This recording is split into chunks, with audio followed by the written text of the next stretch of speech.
El niño se sentó en la cerca, esperaba ver algo más que las estrellas, las cuales admiraba todas las noches. Observa, observa el cielo cuando de pronto un gran estallido de luz ilumina la falda del cerro con un resplandor azul que transforma la noche en día. Alberto entró en casa corriendo y pidió a su papá, quien también había visto el destello, que lo acompañara a ver lo que había pasado. Con todas las precauciones montaron en relámpago y cabalgaron hasta el lugar de donde provenía la luz. Al llegar vieron una gran bola metálica que estaba en el fondo de un cráter muy profundo. De la bola salían chispas y luces de colores. No sabía lo que era, pero su padre bajó hasta donde estaba e intentó abrirla con una azada, herramienta utilizada para arar el campo. Después de un rato de intentarlo, al ver que era imposible, pensaron en llamar a la policía e informar lo que había pasado. Montaron nuevamente relámpago y casi se iban cuando se escucharon ruidos que provenían de la bola. Regresaron con mucha cautela.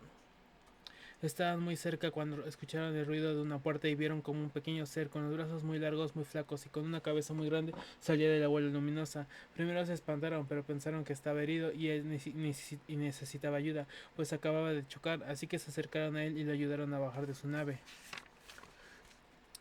Lo tomaron de las manos que por cierto eran muy frías y al bajarlo de la bola él les explicó qué le había pasado. El extraterrestre no movía la boca, se comunicaba con Alberto y su padre a través de sus pensamientos. Dijo que venía de un lejano planeta en otra galaxia para ayudar a los terrestres a solucionar algunos problemas, pero por equivocación chocó contra unas piedras de la montaña que le hicieron rebotar por el aire y después aterrizar en esa parte del cerro.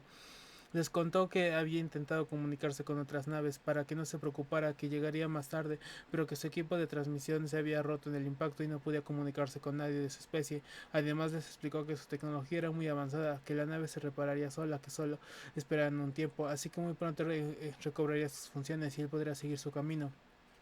Sin embargo, tardaría un poco, pues al parecer los tiempos eran considerablemente diferentes. Sus ojos grandes expresaban ternura y bondad, tal vez por eso ellos no sintieron miedo al ver una criatura tan diferente a los humanos. El extraterrestre les platicó lo que hacían en su planeta. Todos vivían en calma, no existía la pobreza, todos trabajaban y compartían los beneficios de su trabajo. Vivían dentro de edificios plateados que reflejaban la luz del sol que había en su galaxia, pues estaba muy cerca de él y la temperatura fuera de ellos era muy alta. Los científicos de X-225, como se llamaba su planeta, habían conseguido grandes avances tecnológicos. Sus naves podían volar a la velocidad de la luz, tenían la capacidad de transformar casi cualquier cosa en agua y alimentos, sin embargo no tenían plantas ni animales. X-225 era prácticamente formado de estructuras de metal capaces de resistir esas temperaturas. Eso era lo que les hacía visitar la Tierra, pues en leyendas transmitidas por sus ancestros contaban que en ese planeta las cosas eran muy diferentes. Todo estaba cubierto de vegetación, había gran variedad de animales, los seres humanos apenas ocupaban una pequeña porción del espacio disponible en el planeta. Por lo tanto, los habitantes de X-225 consideraban que la Tierra era el paraíso y veían con tristeza que en la actualidad los humanos estaban transformando una pequeña copia de su planeta donde, donde todo estaba cubierto por acero y concreto. Las plantas y animales estaban siendo confinadas a pequeños espacios y los mares estaban cada vez más contaminados. Esa era su misión en el planeta, comunicarse con alguien que pudiera detener la destrucción de la Tierra. Alberto y su padre escucharon la historia del extraterrestre prácticamente sin parpadear mientras la nave se reparaba. Pronto ese pequeño ser se puso de pie, se dirigió a su nave, abrió la puerta y despidió haciendo una señal con la mano. Antes de marcharse se comunicó con su planeta para avisarles que su misión estaba cumplida. El incidente le ayudó a encontrar a dos humanos dispuestos a escucharlo. Ahora solo faltaba que ellos comunicaran el mensaje a los demás habitantes de la Tierra. Cerró la puerta de la nave y desapareció por los aires. Alberto y su papá fueron al pueblo, llamaron a los periodistas y les mostraron el lugar del incidente. Tras las pruebas eran claras, no había duda de que había chocado algo en gran velocidad. Dijeron a los periodistas todo lo que había pasado y transmitieron el mensaje de su amigo interplanetario. Ahora Alberto y su papá siguen en su rancho, esperando que la noticia sea divulgada y que pronto todos los seres humanos tengamos conciencia del tesoro que es nuestro planeta. Fin. Encuentros con la cápsula Géminis. La nave Géminis fue construida con la finalidad de probar los viajes espaciales cortos tripulados, es decir, que las naves fueran conducidas por humanos. Esta cápsula era de gran trascendencia, ya que durante su vida útil fue visitada por distintas naves voladoras no identificadas. Estas visitas se dieron a lo largo de los 3 años que estuvieron en órbita. El 8 de abril de 1964, la base de control de la NASA reportó 4 ovnis que se aproximaban a la cápsula Géminis a una velocidad aproximada de 40.000 kilómetros por hora. Estos objetos rodearon la cápsula más de una hora. Uno de los encargados del radar comentó: parecía que estaban escoltando a la Géminis. Dos de ellos se colocaron sobre la cápsula, uno al frente y otro en la parte baja. Después de un tiempo, las naves se alejaron a la misma velocidad que llegaron, desaparecieron de los radares casi inmediatamente que empezaron a moverse. Después, el día 4 de junio de 1965, la Gemini se dirigía a la Tierra. En su interior viajaban los astronautas Edward White y James McDivitt. El segundo vio un objeto extraño en forma de disco con una especie de brazo mientras volaba sobre Hawái. El astronauta inmediatamente comenzó a filmarlo hasta que desapareció del alcance de su lente. La noticia se difundió rápidamente, pero la Fuerza Aérea estadounidense informó que el objeto se trataba del satélite Pegaso 2, que se encontraba a 15 kilómetros de órbita de la cápsula Géminis. Después de comprobar que esto era falso, ya que el Pegaso 2 se encontraba a más de 2.000 kilómetros de la cápsula. En diciembre del mismo año, los astronautas Frank Borman y James Lowell reportaron a la torre de control un objeto parecido a un espantapájaros que volaba cerca de ellos. Al llegar el mensaje, la torre se les preguntó si estaban seguros, pues en la zona era probable que encontraran una parte de un cohete que volaba a la deriva, pero ellos respondieron que no podían hacer eso, ya que ellos lo habían visto anteriormente y sabían perfectamente dónde se encontraba la nave. El 19 de julio de 1966, los astronautas John Young y Michael Collins viajaban en la Géminis. Acababa de batir el récord de altura de los 761 kilómetros, pero quedaron impresionados al ver dos luces rojas que volaban a la misma altura y velocidad que ellos. Siguiendo el mismo rumbo, los astronautas le reportaron a la base y mientras explicaban lo que estaba viendo, el sistema de comunicaciones inexplicablemente se suspendió durante un minuto. Cuando recobraba la comunicación, los objetos habían desaparecido misteriosamente. Durante septiembre del mismo año se logró captar una fotografía de un ovni alargado que volaba cerca de la nave. La NASA aseguró que se trataba de un cohete soviético llamado Proton. Otra noticia dudosa por parte del gobierno estadounidense, ya que el Proton confirmó que en ese momento se encontraba a 550 kilómetros de distancia. Pedro y los extraterrestres. En cierta ocasión, un ovni volaba muy cerca de las casas que se encontraban en la orilla de un pequeño pueblo. Los habitantes tenían mucho temor, pues no sabían por qué esa nave estaba ahí. No entendían qué es lo que querían. Sin embargo, un joven llamado Pedro, al que le gustaban los temas de seres extraterrestres, les decía que no tuvieran miedo, que ellos venían solo a ayudarlos. La gente no le hacía caso, pensaban que estaba loco y por sus ideas tan extrañas decidieron correrlo del pueblo. Mucha gente se reunió fuera a casa de Pedro, tomaron sus cosas y las pusieron en una gran maleta. Después lo buscaron y junto con, junto con cosas los llevaron hasta la orilla del pueblo y le pidieron que no regresara nunca más. Pedro, sin saber qué hacer ni dónde dormir, caminó por un largo rato hasta que empezó a caer la noche. En el camino había una cueva y decidió pasar la noche en ese lugar. A la mañana siguiente buscaría un buen sitio para vivir. Al llegar a la entrada de la cueva le parecía muy extraño el que al fondo se vieran algunas luces, pero estaba tan cansado que pensó que era en su imaginación y se durmió en un rincón. Al día siguiente se despertó muy temprano e hizo una fogata para ver el interior de la cueva. Solo había avanzado unos metros y vio como algo se movía al fondo. Se espantó y se espantó, pues pensó que podría ser un animal salvaje y que tal vez lo atacaría, pero se armó de valor, tomó un tronco y se adentró a la oscuridad. Tenía más de una hora caminando al interior de la cueva y no encontraba nada. Estaba a punto de regresar cuando oyó un ruido extraño. Eso despertó su curiosidad y caminó un poco más. Sin embargo, estaba muy cansado y decidió quedarse sobre una roca antes de regresar.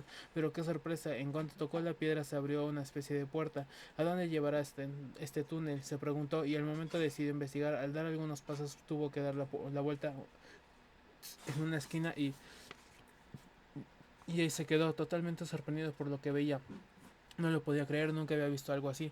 Era un laboratorio extraterrestre, estaban varias naves espaciales estacionadas y algunos seres de cabeza grandes con extremidades muy largas y delgadas.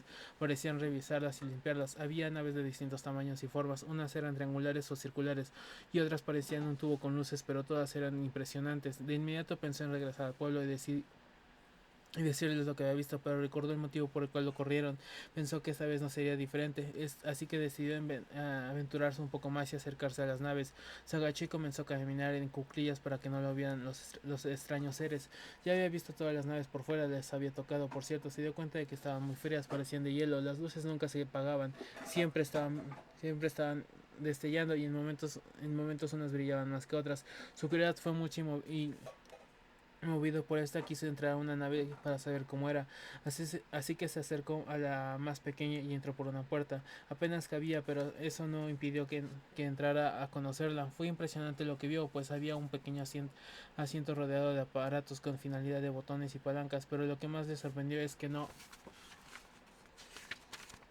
tenía ventanillas, ni vidrios, ni donde observar hacia afuera. Bajó de esa nave, se preguntó cómo serían las demás, sí, así que con mucho cuidado se dirigió a una un poco más grande. Al entrar fue lo mismo, botones, palancas, ni rastros de ventanas. Eso le pareció muy extraño, pues no comprendía cómo era posible que volaran tan rápido si no podían ver hacia dónde se dirigían. Salió de la nave un poco más confiado y se dirigió a la nave más grande, la que tenía forma de cilindro. Estaba a punto de entrar cuando fue descubierto por un ser extraterrestre. Pedro se espantó mucho, pues no sabía qué harían con él. Pensó que lo encarcelarían o algo parecido. El hombrecillo verde no tenía expresiones en la cara, pero tocó la cabeza de Pedro y esto lo tranquilizó. Así que decidió preguntarle acerca de sus naves y en general de su visita a nuestro planeta. El extraterrestre lo tomó de la mano y lo llevó hasta donde estaban los demás seres interplanetarios. Pedro les dijo la razón por la que estaba ahí, que en el pueblo donde antes vivía nadie le creía que existiera vida en otros planetas y lo habían corrido del lugar por asegurar que venían a ayudarlos. Ellos se sintieron muy halagados por sus buenos pensamientos y sobre todo porque les tenía confianza. Uno de los extraterrestres invitó a Pedro a viajar a su nave, su nombre era VIP-2. Él sería su guía mientras estuviera dentro de la base, para evitar que se metiera en problemas, pues podría tocar algún aparato sin saberlo y causar un imprevisto. El extraterrestre le presentó a sus demás compañeros. Pedro se sorprendió de que todos se llamaran VIP y lo único que los diferenciaba eran los números. A Pedro le pareció muy gracioso, pero ellos le explicaron que solo se debía a que todos provenían de la misma familia y el número era solo para identificarse. El joven se dio cuenta de que el nombre de cada uno era el número y se podía decir que su apellido era VIP. Visitaron toda la base y después se dirigieron a una de las naves, la que parecía platillo.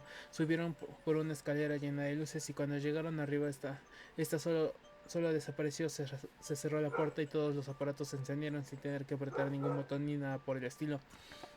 El extraterrestre le explicó que ellos venían de un planeta muy lejano en donde las estrellas principales daban luz y calor a varios planetas, en los cuales habitaban muchos seres de diferentes razas. No era como el sistema solar en el que solo un planeta tiene vida. Allá todos los planetas estaban habitados y tenían muy buenas relaciones con los demás.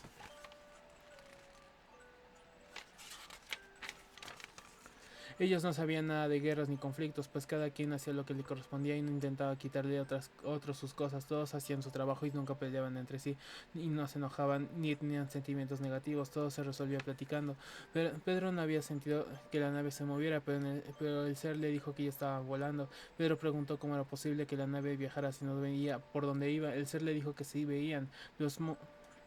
Le mostró a Pedro una pantalla muy grande en la que se veía todo lo que había enfrente de ellos y a distancias muy grandes, para evitar que colisionaran con algo mientras viajaban a miles de kilómetros por hora. Lo llevó a su planeta, le explicó todo acerca de ellos. El joven se sorprendió al ver que todos eran iguales, solo los menores eran un poco más pequeños. Cada uno de ellos hacía su trabajo y no se distraía con nada.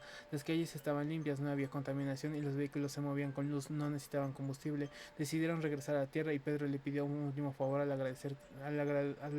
agradable ser que lo acompañaba. Le dijo que si era posible llevarlo al pueblo donde lo habían corrido y dejarlo ahí para que le creyeran. El extraterrestre al principio no aceptó, pero después de tanta insistencia accedió. Llegaron al pueblo, la nave se estacionó a unos metros de altura sobre la plaza principal, entonces la gente corría a esconderse espantada, pero Pedro habló por un altavoz, les dijo que no se preocuparan, que los extraterrestres eran amigables. La nave aterrizó y la gente se acercó. Pedro les dijo que los habitantes del espacio les ayudarían, pero que debían de respetarlos. Desde entonces las naves extraterrestres sobrevuelan por la zona, pero nadie les molesta. En ocasiones los turistas acuden a este lugar solo a tomar fotografías de las naves y para enterarse de la historia de Pedro. Los círculos del Reino Unido. Este suceso fue muy famoso, de hecho hasta se hizo una película. Durante la década de los 90 muchas granjas del Reino Unido sufrieron la aparición de diversas y misteriosas formas geométricas que simplemente aparecieron de un día para otro en los sembradíos de trigo. Algunas personas aseguraron que esto se debía a aterrizajes de naves extraterrestres en la zona. Aunque no lo creas, esto se ha repetido año tras año en los sembradíos. Parece que cortaron o aplastaron el trigo haciendo trazos ondulantes sin sentido, pero visto desde las alturas, los trazos toman forma y sus diseños son muy complicados como para elaborarse durante una noche por cualquier humano o animal. Cada vez son más los lugares donde se pueden apreciar esos dibujos. Al principio aparecieron en un campo de Australia, después en los fértiles campos del sur de Inglaterra, en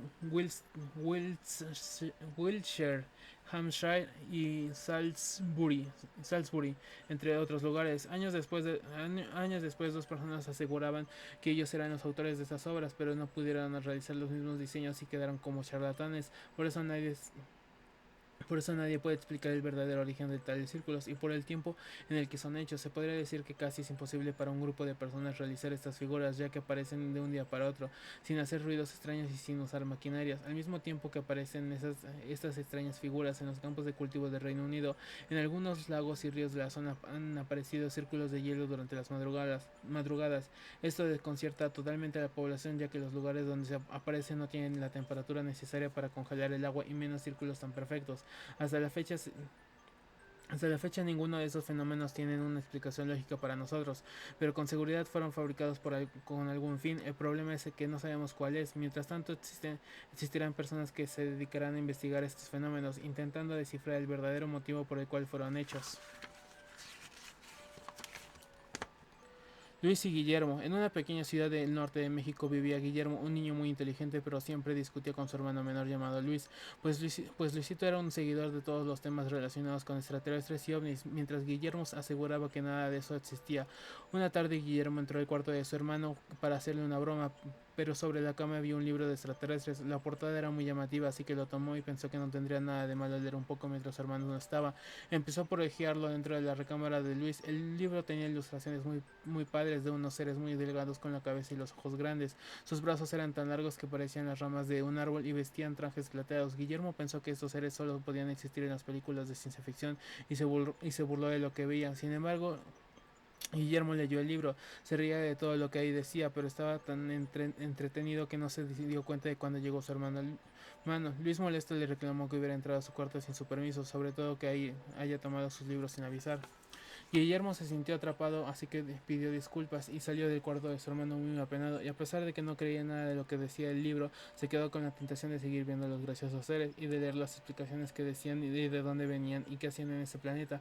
Pero al ver a su hermano tan enojado no se atrevió a pedirle el libro. A la mañana siguiente, cuando Luis estaba más tranquilo, Guillermo le pidió el libro para despejar sus dudas, pero este le dijo que no, pues decía que solo se burlaba y que además no entendía nada de lo escrito en él. Guillermo se enojó aún más y le contestó que al final no le interesaba el tema, que eso era para niñitos. Durante la noche Luis subió a la azotea de su casa con un telescopio para observar el firmamento, entonces Guillermo lo alcanzó e inició una charla amena. Después de preguntarle varias cosas le pidió que lo dejara ver las estrellas. Luis por fin accedió no muy convencido, pero quería que dejara de molestar. Cuando Guillermo vio el cielo con el telescopio distinguió un objeto que parecía un plato que volaba muy rápido y de forma muy extraña. De inmediato dijo a su hermano le dijo a su hermano, pero Luis pensó que solo lo hacía para burlarse de él, así que no le hizo caso. Guillermo estaba muy emocionado y siguió insistiendo que había un plato luminoso que volaba. Tanto era su emoción que por fin les decidió ver por el telescopio para cerciorarse si era cierto lo que tanto aseguraba su hermano. En cuanto puso sus ojos en el telescopio se sorprendió, pues Guillermo estaba diciendo la verdad y una nave espacial estaba volando muy cerca de su casa. Ambos muy excitados se turnaron para ver la nave, se narraban uno al otro lo que hacía el ovni mientras seguía observando. De pronto una luz muy fuerte casi los deja ciegos. No sabían qué pasaba, pues ya eran las 11 de la noche, es decir, las 23 horas. Por lo tanto era imposible que una luz brillante tan fuerte como el sol a esas horas de la noche. Muy asustados bajaban al patio, casi no podían hablar de la impresión, pero en sus caras se podía distinguir la angustia. No sabían que era esa luz que de pronto se estacionó sobre ellos y parecía que los seguía mientras bajaban las escaleras hasta el patio. Con la mayor rapidez de que fueron capaces entraron a la sala, se dieron cuenta de que sus padres no estaban, les habían dejado el recado sobre la mesa avisando que saldrían a ver un familiar enfermo y que lo más probable es que regresaran al día siguiente. Les dijeron comida y todo lo necesario para que no salieran de casa, pero sobre todo les advirtieron que se portaran bien.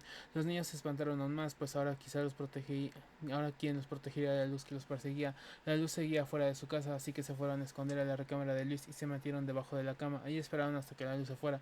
Sin embargo, la luz seguía de fuera y no se iba. De repente un ruido muy fuerte hizo que casi se le saliera el corazón del pecho y al mismo tiempo notaron a la luz parecía bajar su intensidad. Poco a poco hasta que desapareció. Los niños pensaron que la luz por fin se había ido, pero al salir de su escondite escucharon los pasos de alguien que se acercaba a la recámara. Se miraron por un momento y concluyeron que se encontraban, que seguramente eran sus padres que habían llegado. Apenas iban abriendo la puerta de la recámara cuando casi se desmaya de la sorpresa, pues aquello que se dirigía hacia ellos no era humano, era uno de los seres que estaban en las fotografías de los libros de Luis. El miedo se apoderó de ellos y no podían moverse, no sabían qué querían con ellos, así que tomando fuerzas nuevamente se escondieron debajo de la cama. El ser entró al cuarto, les habló por sus nombres. ¿Cómo era posible que supieran cómo se llamaban? Mientras los niños debajo de la cama temblaban de miedo y no sabían qué hacer, el extraterrestre les volvió a llamar y Luis de la impresión se desmayó.